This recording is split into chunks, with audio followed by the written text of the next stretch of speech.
Deus abençoe a sua vida nesse dia, que você possa estar bem, que a sua família possa estar bem. Vamos orar para começar a nossa recapitulação da lição de número 18, a verdadeira vida no lar. Pai, eu te louvo por essa oportunidade de estar com os teus filhos, recapitulando uma lição tão importante para o nosso dia a dia. Pai, abençoa cada lar, cada família, cada pai, cada mãe, cada filho, que haja, Senhor, união nas famílias, que haja amor, que haja respeito. Abençoa a nossa igreja, abençoa as famílias da nossa igreja. Renova, Senhor, o nosso ânimo, o nosso vigor a cada dia. É o que eu te peço nesta hora, Pai, crendo na nossa vitória em nome de Jesus. Amém. Queridos, essa lição é uma lição muito importante para a nossa vida cristã, porque fala da verdadeira vida no lar. Você sabe que a igreja, ela começa dentro de casa. Não adianta a gente ir para a igreja todo arrumadinho, perfumado, né? Aparentemente tudo organizado, se dentro da nossa casa não há respeito, não há harmonia, não há amor, não há dedicação, não há zelo. Então o nosso culto, o nosso ministério, a nossa profissão de fé, a nossa vida cristã, ela começa dentro da nossa casa. Primeiro a gente tem que ser crente dentro de casa. A igreja só vai refletir o que eu sou dentro de casa. Infelizmente, a gente vê, a gente depara, a gente fica sabendo de muitos testemunhos de pessoas que dentro da igreja é uma coisa e dentro de casa é uma outra situação, é uma outra pessoa. Isso não é do agrado do Senhor, isso não é de Deus. Eu não posso ser uma pessoa em casa e outra pessoa na igreja.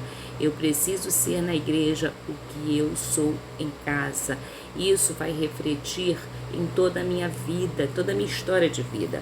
Então, se eu sou uma pessoa diferente em casa, eu vou ter problemas sérios com a minha família, com os meus filhos, com os meus vizinhos, com a minha parentela.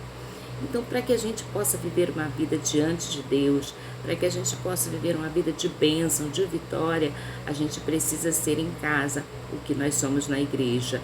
Ou melhor, nós precisamos viver uma vida verdadeira, uma vida cristã de verdade.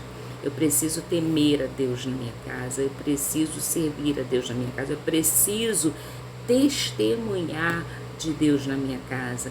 Então nós, hoje, temos essa oportunidade de que o Senhor nos dá de estarmos falando de uma lição tão importante, que é a verdadeira vida no lar. Eu lembro que, não está na lição, mas eu lembro que quando Davi foi ungido rei, ele foi ungido rei 3 vezes. Ele foi ungido rei dentro da sua casa, diante dos seus irmãos, ele foi ungido rei em Jerusalém e ele foi ungido rei diante de todo Israel. Mas a primeira unção de Davi foi dentro da sua casa. Por quê? Porque a sua família é o primeiro público-alvo. Era aqueles que precisavam ver que a unção de Deus estava sobre ele. Então, isso é a importância da nossa casa. A importância de nós sermos crentes dentro de casa. Porque a unção que Deus derramou sobre a nossa vida, ela precisa se manifestar primeiro dentro da nossa casa. Aí você vai me dizer assim, irmã, mas a Bíblia diz que o profeta de casa não tem honra. Realmente a Bíblia diz que o profeta de casa não tem honra. A Bíblia diz também que os nossos primeiros inimigos são os da nossa própria família. Por isso, a importância da unção do Senhor na nossa casa. Você sabe que Davi foi perseguido pelos seus irmãos, mesmo depois dele ter sido ungido rei. Dentro da sua casa, os seus irmãos ainda o desprezavam. Mas mesmo assim ele continuou honrando o Senhor. Essa é a importância do verdadeiro lar, da verdadeira vida no lar. É honrar o Senhor dentro da nossa casa, é ter um equilíbrio. Agora deixa eu te falar uma coisa. Nós não somos perfeitos, tá? Tem dia que a gente acorda bem, tem dia que a gente acorda mal-humorado. Por quê? Porque nós sentimos as influências dos problemas que nos cercam. Então Então são problemas no trabalho, são problemas na rua, são problemas na política, são problemas na doença, são problemas financeiros, várias coisas que acabam nos afetando, e nós somos humanos, e como seres humanos nós sofremos as agruras dessas coisas, nós sofremos esses impactos, nós sentimos, o nosso corpo ele sente tontura, ele sente dores, a gente acorda com a dor na nuca, a gente acorda com dor de cabeça, a gente fica sem fome, a gente fica com muita fome. Esses casos e casos. Então, nosso corpo, nós sofremos essas reações devido às coisas que nos cercam. Então, nós somos, o nosso físico, ele é influenciado por tudo isso que nos cerca. Hoje, por exemplo, nós estamos vivendo o auge da pandemia do Covid-19 e agora vindo uma segunda onda de Covid, os hospitais com mais de 90% dos leitos ocupados no Rio de Janeiro. E isso, de certa forma, nos afeta, porque a gente já estava vivendo uma certa volta à rotina, né? Nós já estávamos voltando às nossas atividades, voltando aos cultos, voltando a trabalhar, voltando a ter uma vida aparentemente normal, e agora a gente fica sobressaltado. Essas coisas nos afetam.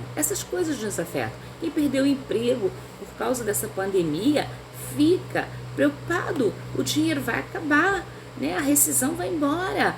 E aí, como é que vão ficar as coisas?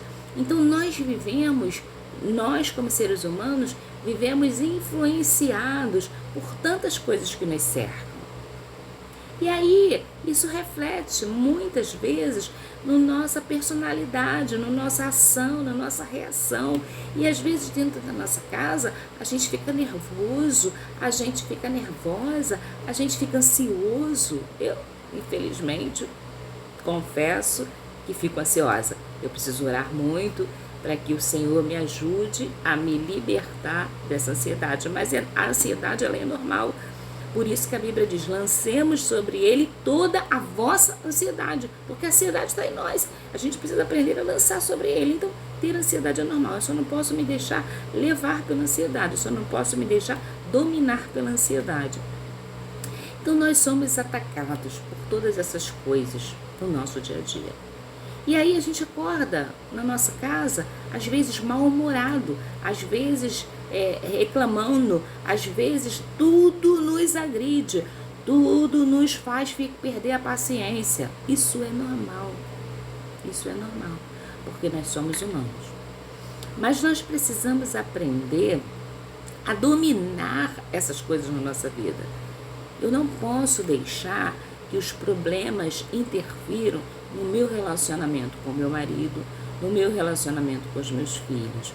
O meu relacionamento, o nosso relacionamento em casa, do cônjuge e dos filhos, ele tem que ser muito mais importante do que os problemas que nos cercam. Porque a família é mais importante. Deus, ele supre as necessidades da nossa família. O desemprego está aí, mas o Senhor vai mandar o alimento, nem que seja na boca de um corvo. O Senhor supre todas as nossas necessidades. Nós, como cristãos, precisamos aprender que o lar, a família, ela é guardada pelo Senhor. E se nós entregarmos a nossa casa, a nossa família diante do Senhor, Ele vai abençoar de todas as formas a nossa casa e não vai nos deixar ter falta nenhuma. Por isso que a verdadeira vida no lar, eu preciso aprender que o Senhor é quem vela pela minha casa, o Senhor é quem vela pela minha família. Nós vamos ver na nossa lição o autor falando muito sobre sujeição, submissão da esposa do esposo e do esposo ao Senhor, da esposa ao esposo, dos filhos aos pais, e a gente precisa aprender isso, porque mais do que tudo a Bíblia vai falando que nós somos sujeitos ao Senhor, precisamos nos sujeitarmos ao Senhor, e quando nós entregamos a nossa casa, a nossa família, a nossos filhos ao Senhor, nós recebemos bênção de Deus, de Deus. Eu lembro que eu tenho 3 filhos e eu sempre conto umas experiências porque são muitas, né? Eu lembro que teve uma época na nossa história que meu esposo estava desempregado, eu já contei, eu acho que em outras aulas sobre isso, e minhas 2 filhas, o Israel era bebezinho, recém-nascido, as minhas 2 filhas já estudavam. E eu tinha feito a renovação da matrícula delas antes do final do ano e tinha recebido a lista de material. E virou o ano, sem dinheiro, ia começar o ano letivo e eu não tinha comprado nenhum lápis para elas, nenhum lápis. E elas iam para aula, voltar a estudar, as 2. E eu não tinha dinheiro, meu esposo estava desempregado e como é que eu ia mandar 2 crianças pequenas para a escola sem o material, sem um lápis, lápis de cor? As crianças gostam muito disso. Eu comecei a orar, porque eu entendo, desde que eu aceitei o Senhor Jesus como meu Salvador há 40 anos, eu entendo que eu tenho um Deus que vela por mim. Porque se eu não crer que existe um Deus que vela por mim, é melhor eu não ir para a igreja, é melhor eu não servir a Deus, é melhor pegar minha Bíblia e queimá-la, porque não tem valor nenhum para mim.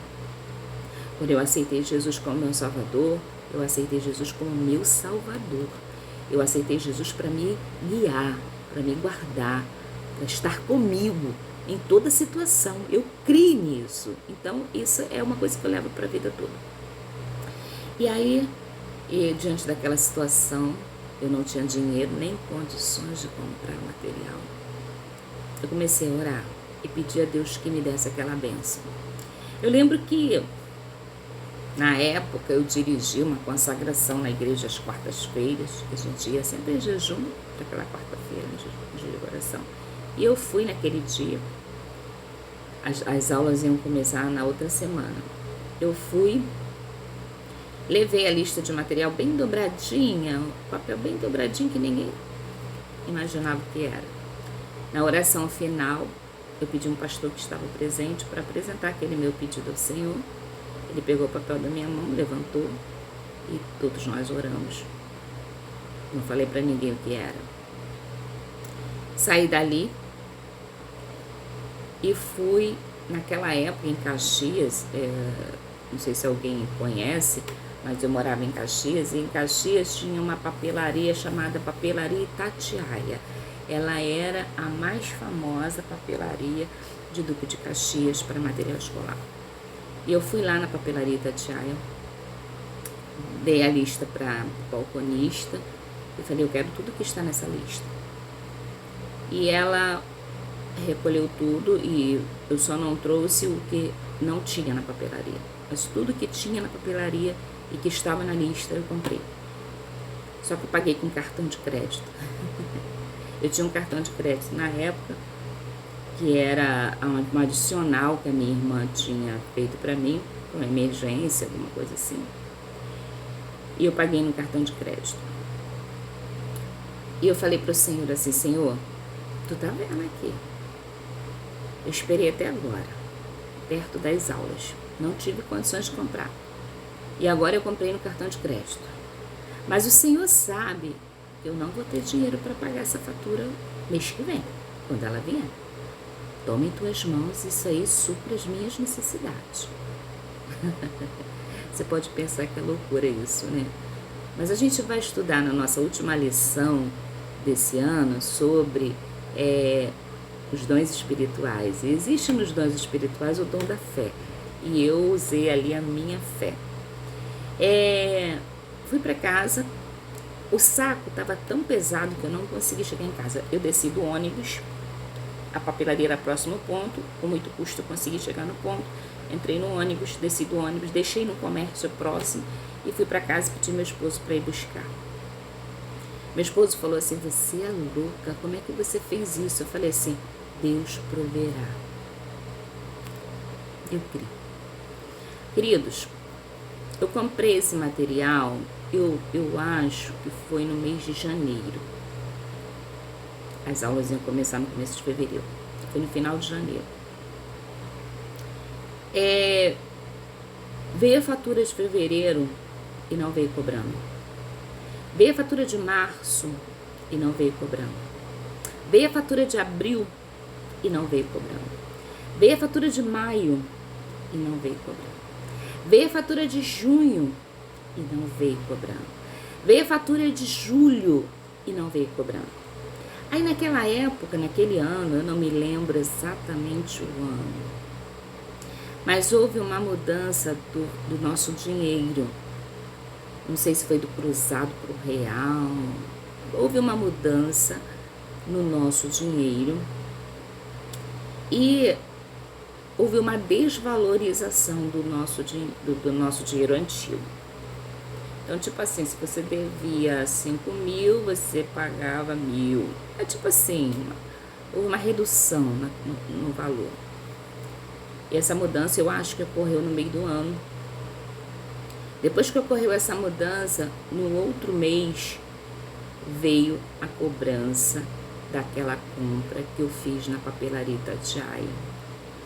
Ali meu esposo já estava trabalhando e veio aquela cobrança e o valor que eu paguei na fatura agora era um valor muito menor do que eu deveria pagar, porque houve uma desvalorização.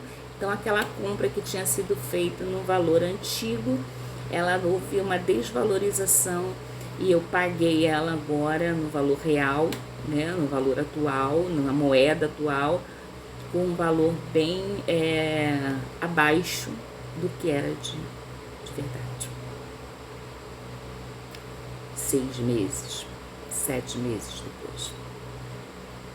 Quando que você comprou uma coisa no cartão e ficou 7 meses sem pagar aquela fatura? Quando que isso aconteceu?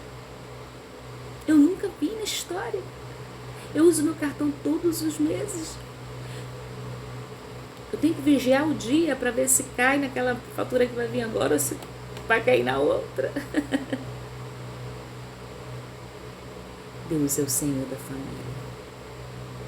São pequenas coisas que mostram pra gente que o Senhor está presente na nossa casa. Quando a gente coloca o arroz e o feijão no prato, Ele está presente. Porque Ele é o Senhor da família. Ele é o Senhor da casa. Eu preciso acreditar nisso de todo o meu coração, de todas as minhas forças, de toda a minha fé. A Bíblia diz aqui que a família, o ambiente da família, é o lugar próprio para se aprender o relacionamento com Deus.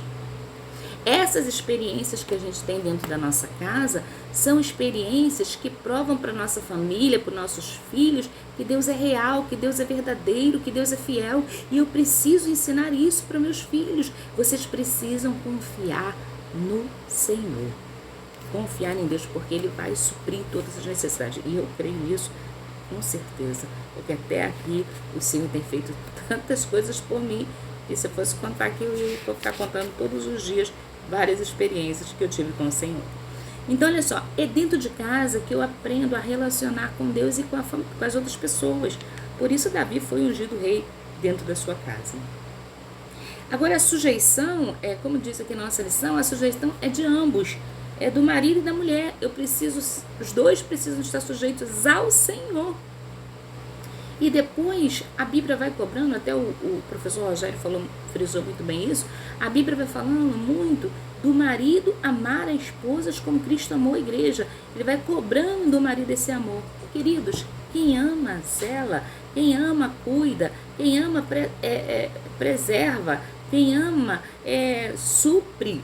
Então olha só quantas responsabilidades Deus está colocando sobre os ombros do marido.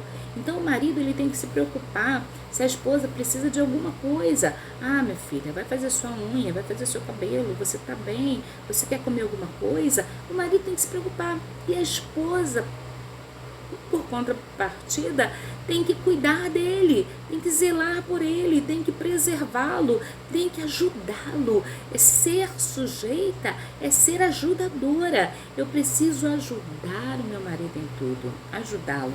Então, olha só, isso é o exemplo. Nós também vimos que os filhos, essa submissão, segundo a nossa lição, ela é voluntária. A esposa escolhe seguir ao marido como ao Senhor. Então é voluntária. Gente, a gente está falando aqui, e ele até foi bem sucinto quando ele falou aqui que eu preciso ser sujeito ao meu esposo no Senhor. Então, se o meu esposo, por exemplo, não é o caso, não fosse crente, não fosse servo do Senhor, e pedisse para fazer alguma coisa que desagrada a Deus, que for pecado ao Senhor, eu não devo obedecê-lo. Aí nessa parte eu preciso ser sujeito ao Senhor em primeiro lugar e não ao meu esposo, ou vice-versa, né? Então, olha só, nós precisamos nos submeter e ser voluntários e ser sujeitos ao Senhor, ser auxiliador. Nós também vimos aqui na nossa lição a questão da vida conjugal. Precisa haver uma formação, uma legalização nesse ato conjugal. Então, se a pessoa vive de concubinato, ela não está agradando ao Senhor. A gente entende que existem casos e casos. Às vezes a esposa se converte, o marido não, eles não são casados, vivem junto há muitos anos. Ela agora é serva do Senhor, entende pela Bíblia que precisa se casar, mas o marido não quer casar, né? Então a gente sabe que existem casos e casos, e nesse caso a gente precisa estar orando para que o Senhor venha tocar no coração dele, para que ele possa entender que agora ela precisa de uma legalidade na sua união, para que possa servir ao Senhor com fidelidade, né? Ou vice-versa, né? E aí a gente precisa estar entendendo, aconselhando, ajudando em oração cada caso. Mas a gente entende que o casamento, ele precisa ser oficializado, né, perante as leis, porque há lei que são leis regidas e o Senhor zela por elas. Então eu preciso obedecer às leis do meu país. Então eu preciso me casar. Agora a gente fala também do pai e o filho, o pai como sacerdócio. A Bíblia sempre vai colocando essa responsabilidade no ombro do marido. Ele é o responsável sacerdotal pela sua casa. Tá? A mulher, ela vem como auxiliadora e na ausência do marido, ela assume a função de sacerdote. Mas assim, a responsabilidade principal está sobre os ombros do homem, porque é o que a Bíblia diz. É interessante que quando Eva come do fruto que está no meio do jardim, que o Senhor disse para não comer, os olhos dela não foram abertos. Mas quando ela deu para o seu marido e ele comeu, os olhos de ambos foram abertos. Por quê? Porque a responsabilidade de zelar pela família não estava, naquela hora, não estava sobre os ombros de Eva, estava sobre os ombros de Adão. E quando Adão peca, ambos os olhos são abertos. Então é muito bom a gente ter essa noção de que o marido é responsável, mas a mulher é auxiliadora. Às vezes o marido não está vigiando, às vezes o marido está desapercebido e a mulher está ali como auxiliadora. Por isso que a Bíblia diz que a mulher sábia edifica a sua casa, mas a tola a derruba com as suas próprias mãos. Então, é a responsabilidade nossa de ensinar os nossos filhos, principalmente no caminho do Senhor, gente. A gente ensina nossos filhos a serem responsáveis, nós ensinamos nossos filhos a serem educados, nós ensinamos nossos filhos a sentar à mesa, a comer, né? Aqui em casa nós somos 4 pessoas, a minha filha tem 32 anos, o meu filho tem 27, eu e meu marido, Mas quando nós vamos almoçar, eu chamo todos, vamos sentar à mesa. Vamos jantar, gente, vem jantar, vamos sentar à mesa. Gente, o lanche está pronto, vamos sentar à mesa. E nós 4 sentamos à mesa e comemos juntos, porque desde pequeno, desde criança, nós sentávamos à mesa para fazermos as nossas refeições. Então, os pais, eles ensinam isso aos seus filhos, a ter educação, a serem boas donas de casa, bons maridos e etc. Então, disciplinar, segundo a Bíblia, é uma coisa positiva. Aqui na nossa lição vai falando como um treinador que vai disciplinando um atleta para alguma competição. Então, as coisas que são proibidas, as coisas que são positivas ou permitidas para que o atleta possa ter um bom desempenho. E essa é a nossa função como pai e como mãe. Tá? E a gente precisa disciplinar os nossos filhos no Senhor, gente. Disciplinar nossos filhos no Senhor. É você disciplinar sem ódio, sem ira, sem cólera. Você esperar o momento certo e você falar o que você acha que deve ser correto. Então, em toda a vida a gente precisa falar isso, em nome de Jesus. Eu gosto muito de usar em nome de Jesus com os meus filhos, porque eles ficam com medo. Nesse sentido, assim, porque, mãe, por que você falou em nome de Jesus? Eu falei, porque você precisa crer que Jesus está te vendo. Onde você vai? Em nome de Jesus, fala para mim. Que o Senhor Jesus te abençoe. É muito bom isso, porque eles já aprenderam a temer o Senhor e o nome do Senhor também. Então, olha só. Devemos orar e esperar a salvação dos nossos filhos. Gente, isso é primordial. A nossa missão aqui é levar a salvação para toda a nossa família. Nossos filhos, nossos parentes. Ontem eu visitei minha avó, ela tem 99 anos. Ela vai fazer 100 em janeiro, se o Senhor permitir. E a minha avó sempre foi meio católica, ainda não se manifestou, não havia se manifestado por Jesus. E às vezes a mente dela varia. E ontem eu visitando ela, botei a mão na cabeça dela, vó, em nome de Jesus, vó. E ela riu pra mim, falou, Jesus. Falei, vó, Jesus, em nome de Jesus, eu vou te contar a história. E contei a história do livro Sem Palavras. Falei do céu, cantei hino. Falei, vó, aceita Jesus, você precisa aceitar Jesus. E ela balbuciou algumas coisas lá, espero que ela tenha aceitado Jesus de todo o coração, porque eu tenho pedido ao Senhor que conceda a ela essa oportunidade de salvação. Mas a gente precisa esperar a salvação dos nossos filhos, orar, crer, encaminhá-los, sempre deixar uma palavra. E mais do que isso, os nossos filhos precisam ver em nós a salvação do Senhor. Uma coisa importante que tem aqui na nossa lição, já estou terminando, 27 minutos, é que a gente apresenta os nossos filhos ao Senhor na igreja quando eles nascem. E a gente esquece disso. A gente acha que o filho é nosso. Quando você apresenta o seu filho ao Senhor, você está apresentando, você está entregando, você está oferecendo. Você está dizendo para o Senhor que aquela criança foi Ele quem deu para você cuidar, mas que ela não é sua, ela é dele. Só que a gente esquece disso ao longo da nossa vida, do nosso dia a dia, e a gente começa a criar os nossos filhos e a protegê-los e a cuidar deles como se ele fosse nosso, só nosso. Quando nossos filhos ficam doentes, a gente vai à médica, a gente vai a tudo. Por último, a gente vai ao Senhor. Isso é uma coisa natural do ser humano, mas é errado. Os nossos filhos, eles não são nossos desde o momento em que a gente concebe e a gente oferece ele ao Senhor, ele é do Senhor. E a gente precisa ter primeiro isso na nossa mente. Se o seu filho não serve a Deus e ele foi oferecido, tenha isso na sua mente. Senhor, ele não é meu, ele é teu. A responsabilidade de ensinar é nossa. E Deus vai cobrar de nós se a gente não fez o que deveria ser feito ao longo da vida daquela criança. Então você ofereceu o seu filho ao Senhor e você largou ele assim, para que o mundo o ensinasse o que quisesse, você está em falta com o Senhor. E você nunca vai poder dizer para Deus, Senhor, meu filho, a Bíblia diz, ensina o menino o caminho que deve andar. E quando ele envelhecer, ele não vai se desviar. Se você não ensinou. Para eu cobrar de Deus alguma coisa, eu preciso fazer a minha parte, que a minha parte é ensinar. Então, os nossos filhos, é responsabilidade nossa de ensiná-los o caminho do Senhor, porque eles não são nossos, eles são do Senhor. E no momento certo, Deus vai fazer a obra no coração dos nossos filhos. Deus vai trazê-los para a casa do Senhor, mas isso depende de nós. É uma plantinha que nasceu e eu preciso cuidar dela no dia a dia.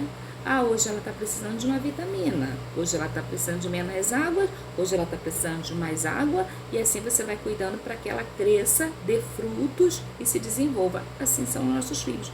Então a gente tem que celebrar o culto no lar, a oração, a dedicação, a meditação na Bíblia. E aí vem a instrução para os filhos. Se eu faço a minha parte, vai ser fácil para os filhos honrar, obedecer aos pais, se submeter, se agradar dos seus pais. Porque não, meu pai, minha mãe, servos do Senhor, dedicou a vida para servir o Senhor e para me dedicar. Minha mãe deixava de comer para que eu pudesse comer. Minha mãe deixava de se vestir para que eu pudesse me vestir. Não, minha mãe merece honra, meu pai merece honra. É muito bom o verdadeiro lar que serve o Senhor. Eu espero que a sua casa seja um manancial de bênção para os seus filhos, para os seus vizinhos, para a sua parentela. Que o Senhor reine na sua casa. Convida o Senhor para reinar na sua casa. Convida o Senhor para se assentar. Eu lembro que eu moro nesse apartamento há 1 ano e pouco e a minha mesa agora são 4 lugares. Mas a mesa antiga que eu tinha na outra casa, ela tinha 6 lugares. E nós éramos 4. A minha filha casada, quando ela estava conosco, nós éramos 5. E sempre sobrava uma mesa, uma cadeira, a mesa. E eu dizia que aquela cadeira era a cadeira de Jesus. E quando tinha mais alguém para sentar naquela cadeira, eu falava: Jesus, dá licença que alguém vai sentar aí hoje. Jesus tinha um lugar na mesa, a minha família. E eu falava mesmo, e todos respeitavam. E a cadeira de Jesus, porque era uma cadeira que ficava no canto, ninguém conseguia sentar nela. É a cadeira de Jesus. Jesus consegue